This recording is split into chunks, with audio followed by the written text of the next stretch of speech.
আলহামদুলিল্লাহ, আমরা শুক্রবারের দিন রাশিয়াতে নামাজের উদ্দেশ্যে বের হইলাম।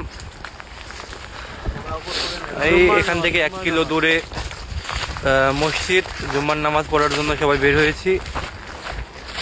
শীতে আমাদের অবস্থা ভয়ঙ্কর খারাপ।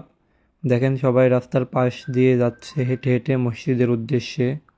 মসজিদে আসার পরেই তো আমাদের চোখ কপালে উঠে গেছে।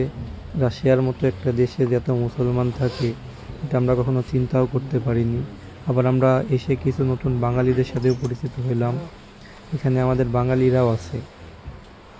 নামাজ শেষে আমরা যখন বাইরে আসলাম, এসে দেখি এখানে কলা বিক্রি করতেছে, কমলা বিক্রি করতেছে, এই পাশে জায়নামাজ আছে, দুধ আছে, মধু আছে, আরও অনেক ধরনের জিনিস এখানে বিক্রি করতেছে। আমরা যখন প্রথমে এসে মসজিদে ঢুকেছিলাম, ওই যে মুয়াজ্জিন সাহেব, উনি আমাদেরকে জিজ্ঞেস করেছে আমরা বাঙালি কি না। আমরা যখন বলেছি আমরা বাংলাদেশি, সে মাশাআল্লাহ বলে আমাদেরকে জায়গা করে দিয়েছে বসার জন্য। আলহামদুলিল্লাহ, আমরা অনেকদিন পর আজকে জুম্মার নামাজ পড়ে বাসার উদ্দেশ্যে যাচ্ছি। আমাদের অনেক ভালো লাগছে।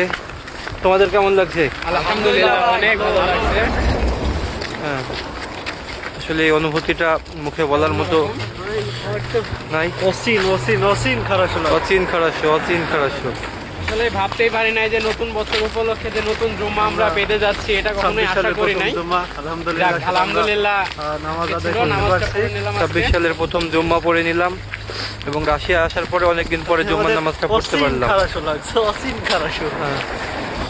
Feelings very good.